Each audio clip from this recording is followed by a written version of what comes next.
For hundreds of years, entertainers have traveled from city to city, playing to small audiences in a variety of tiny venues. Tonight we'll meet one of them, Droxton the Magnificent. With his lovely assistant Juan, he travels from one obscure nightclub to the next with his hypnosis act. But a disturbing wave of violent homicides seems to follow Droxton wherever he plays, a fact which has not gone unnoticed by Juan. Now as Droxton prepares for another nightclub performance, the hands of fate prepare another night of horror for Droxton the Magnificent. This evening's performance will come to a mesmerizing climax at the midnight hour.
I goes back into the cheating game. I get some midgets. She said, baby, I thought you was going to stop cheating on me. I said, can't you see I'm trying to cut down?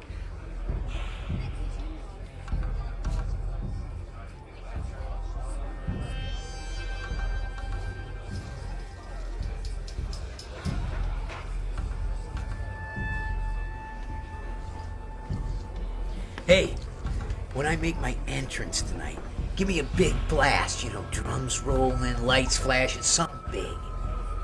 This one really just controls the lights, man. Yeah, so do something fancy with it when I come on. Piece of cake, right? I mean, if you want to do any changes, we're going to have to talk to the manager. I'm not asking you to change the damn setup. I'm just asking you to give me a little pizzazz, okay? I mean, it's not like it's going to make that much of a difference in your performance, is it? Of course it would make a difference, moron. Would I be asking you to jazz up the stupid lights if I didn't think it would help? Then just shut up and do it. Why don't you mellow out, man? Or else I'm going to have to talk to the manager about you. Oh, you are, huh? Well, I got an idea. Why don't you come up on stage tonight and I'll put you under? When you wake up, you'll be twice as talented and half as stupid as you are now. All right, that's it. Hey, Chris, will you call the manager? All right, forget it. You stupid ox. Hey, what's the matter with you?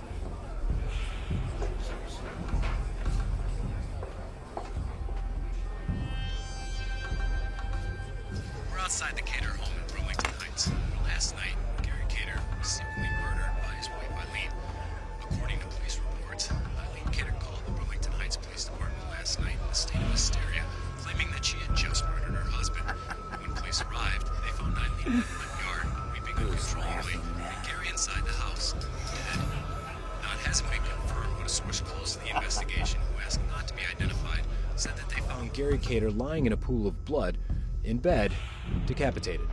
A large bloody saw was lying nearby, and it appears Eileen literally sawed off her husband's head. I've been speaking with neighbors along the street, and they all say the same thing. The Caters were a nice couple. They haven't been fighting, they've been married for 10 years, and they have no problems that anyone was aware of. So why Eileen would murder her husband this way is a mystery. According to our source, when police arrived on the scene early this morning, Eileen Cater told them that she didn't remember killing her husband, saying that she woke up holding the saw and that he was already dead. Meanwhile, Burlington Heights police have been on the scene since then, and we've just been told they're holding a press conference first thing in the morning. Until then, Eileen Cater's motive for killing her husband remains unknown. Reporting live for Channel 12, this is Patrick Cartwright. Back to you, Chris. Turn that off. I told you I don't like you watching TV before we go on. If you can drink before we go on, I can watch TV. Besides, it's too late, Droxton. I heard all about the murder. My God, you made her saw his head off. Shut up! Keep your voice down. You want us to lose another gig? Besides, I don't know what you're talking about. Oh, yes, you do. They just showed a picture of the man who was decapitated last night. I recognized him. He's the same one who made fun of you last night. So what if he was? That doesn't mean anything. I think it does. Every town we play in, people start to die in horrible, violent ways. Right after watching you on stage. That's crap. People die everywhere, every day. It's not my problem. Oh no? Is it a coincidence that only the ones who make fun of you die? The very next day? You're behind this, Droxton. I should call the police myself and tell them what you've been doing. That'll be the sorriest day of your life if you do, and the last. I'll see to that. You don't scare me, Droxton. You're just a bitter, angry man with no future. If I didn't need you, I'd leave right this minute. Yeah, well, you do need me, Juan. Without me, immigration would have picked you up and deported you a long time ago. If you ever blab about me, I'll let Uncle Sam know where he can find you. I hear they're pretty hard on hookers who bump off their johns back in your precious Hong Kong. That was self-defense, and you know it. You don't know what it's like being attacked night after night. Yeah, cry me a river. You just keep your trap shut and we'll get along fine. Very well. I'll keep your filthy secret. For now. But one thing interests me. Why does it bother you so much when people laugh at you? I used to be a professional circus clown and a damn good one. But for some stupid reason, nobody laughed. They said I was old and tired. They threw me out. But now, I'm a magician with a serious act and people won't stop laughing. So that's it. And how much longer are you going to punish them, Droxton? As long as there are jerks who tick me off. I see. Then I was wrong. You're not that interesting after all, Droxton. Cram it. That's our cue. Let's go. All right, ladies and gentlemen, welcome to the Tossing Tassel. It's 9:45. You all know what that means. It means that for the next 15 minutes, this club is going to suck.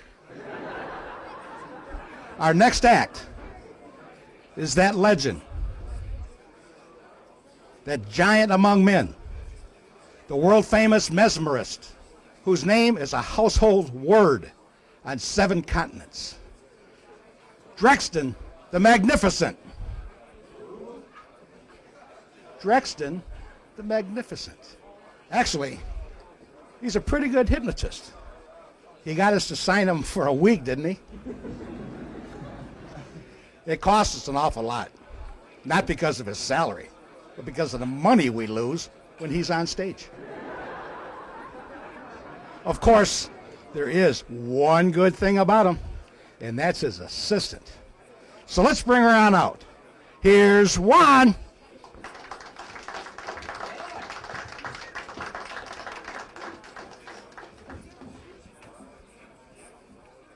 one, Drexton, too. Very funny, you creep. Ladies and gentlemen, thank you for that kind welcome. Tonight, with the assistance of the beautiful Juan, I will break the psychic barrier and regress her backwards through time, forcing her to relive a moment from a previous life. Juan, sit here and we will begin. Oh, come on. She's your assistant.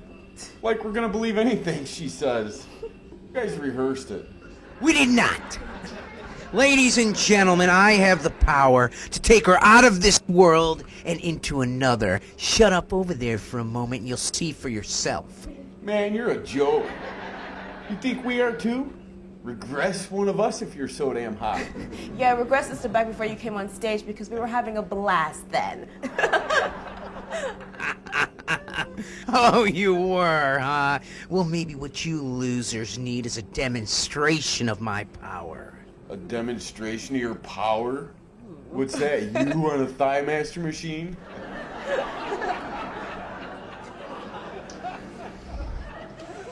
The young lady will come on stage. I will prove to her and her moronic boyfriend over here that I am not a fraud. Juan, go get her and bring an ashtray.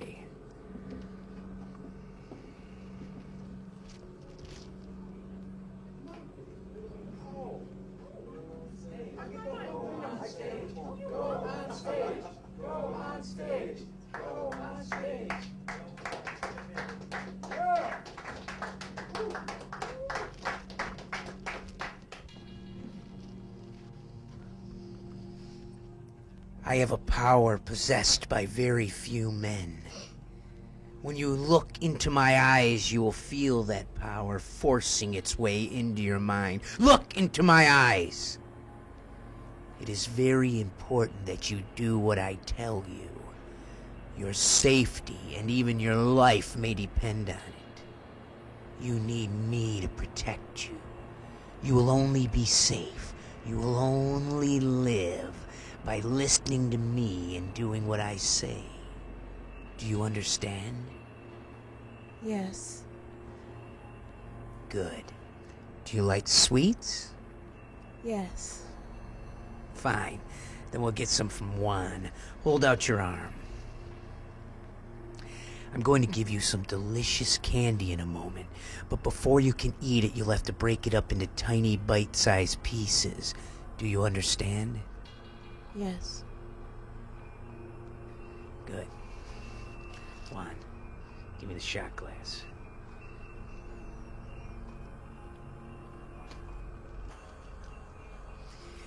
Here's your delicious candy inside the bag. Smash the bag on your stool to break it up so it's small enough to eat.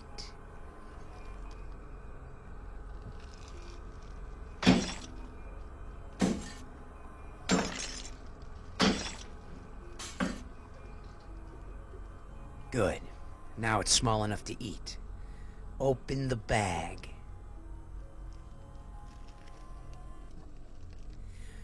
Reach inside and grab a handful of delicious candy.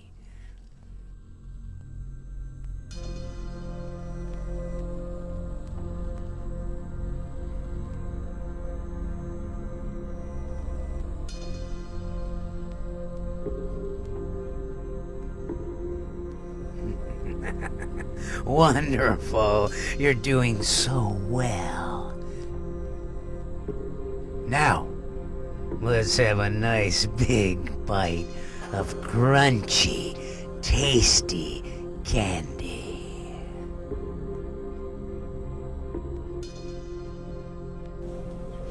Hey, wait a minute, stop! You got her. Her fingertips are bleeding. What kind of psycho are you? You were gonna let her eat glass. What are you talking about? The thought never entered my mind. Honey, are you okay? Babe, can you hear me? Of course she's okay. She's still under my control. If you want, I'll bring her around now. You better bring her around, jerkpot. And after you do, I'm gonna sue you for everything you got for cutting her fingers up. She'll be fine. Stand over there and I'll bring her around. I said stand over there or I'll leave her like she is forever. When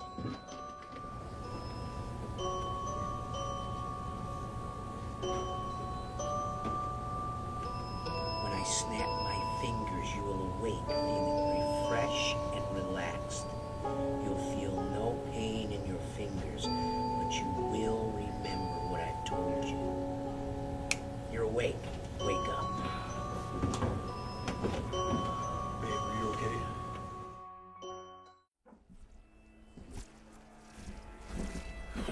I mean it, Droxton. You really are losing it.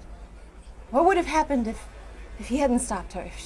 Would you have let her eat glass? Let her. You saw for yourself she wanted to eat it. I couldn't have stopped her. Listen to me, Droxton. This has gone far enough. I don't want to be here if the police come. I can't afford it. And neither can you. Meaning what? Meaning I want out. You don't need me anymore. Just get another girl. And let me go. Yeah. Well, I like things better the way they are. With you eating out of my hand like a little bird. So that's the way it's gonna stay. Got it? I could tell the authorities just as much about you as you could about me. How do you feel about that? I think you're cruising for a broken jaw, Juan. Maybe more. I'm telling you, I'm scared. You have no right to keep me like this. Just let me go. I promise if you do, I won't tell anyone anything. I swear it. Here you go. You need a drink to steady your nerves. Someday, you're going to need me, Droxton. And I won't be there. Do you hear me?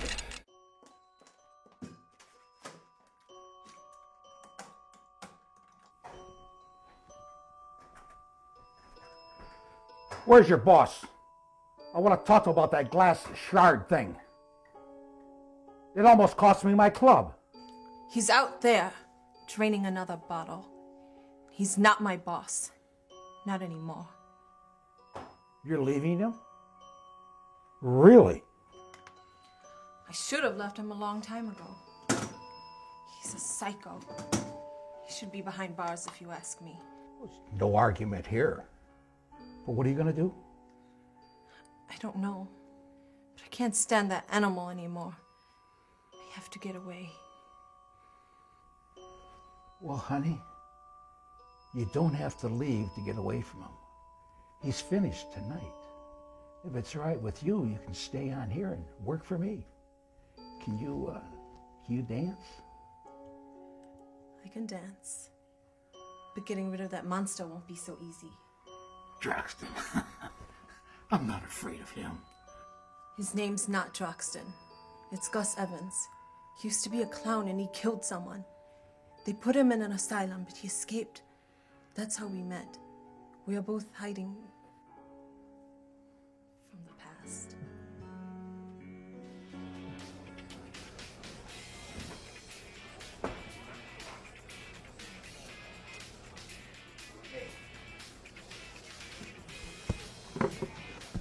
Give me the bottle of wine. $17.50, no credit. What? Boss's orders. Son of a bitch isn't paying me anything but meals and drinks. I'm working here for practically free. From what I hear, they're overpaying you. You want it or not. Yeah, fine. Here's your lousy money. Some racket you losers are going here. Hey, Boost Boy. My girl's fingers look like someone jammed them in a food processor. Oh, interesting. You might want to talk to her manicurist about that. You think it's funny? I just finished putting her bandages on and she's bleeding right through them. Am I getting sleepy or are you just boring? I got a news flash for you. As soon as you duck out of here, I'm gonna split your wig like a rotten cantaloupe. Oh, that'd be a good trick, Band-Aid, considering the fact that I sleep here. Ha! You want it now? I'll give it to you in front of everybody. I don't care if they arrest me or not. Look, all right, I'm sorry. I was a little sloshed tonight. I didn't think she'd really reach in the bag, all right? I'll apologize to her. I don't want you anywhere near her. I'd wipe the floor with you right now, but I gotta get her home. I'll be back. You hear me? I'll be back. Yeah, you will. Thanks for nothing, pal.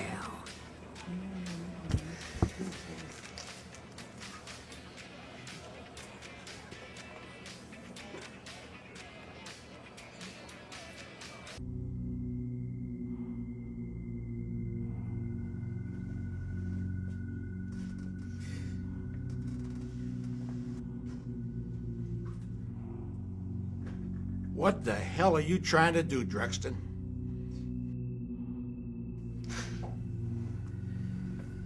You mean about that creep and his loser chick? I mean about you. Since when do you make people eat broken glass, Drexton? They laughed at me. Everyone was laughing at you. You're a joke. Do you understand? A joke. That's why I hired you. You're like a kid trying to imitate a magician. You don't understand it all, do you? Those two had no respect for me, none. They treated me like I was some kind of crackpot. You are a crackpot, Drexton. What kind of legit mesmerist has people eating broken glass on stage? Look, I'm sorry, I swear. I didn't mean to let her go that far, really. But the closer she got to the glass, the better I felt. All my life I've been beaten up by everybody. Felt so good to see somebody else getting screwed for a change. I wasn't gonna let her do it. I would have stopped her. No. It's too late. You're finished here, Drexton. All right. Okay. Where's Juan? I sent her to my place. She's staying on as a dancer. She's what? You've got 15 minutes to clear your stuff out of here. I'm gonna call you a cab. A cab? A cab to where?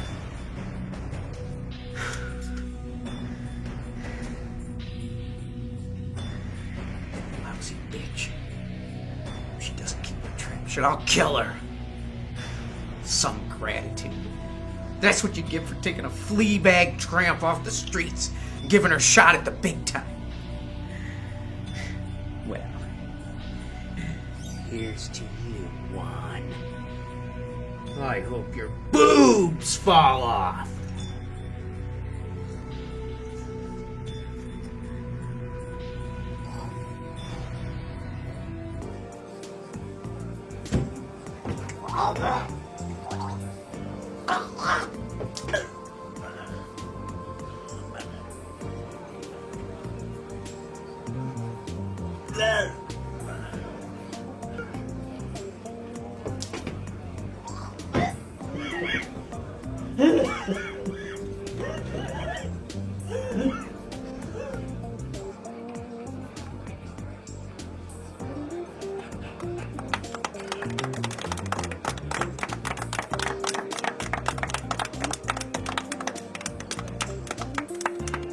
Wow! I didn't know Drexton had it in him. Now that was really cool. Yeah, you think you could do that every night?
Droxton's final homicide went unrecognized by everyone, except Juan.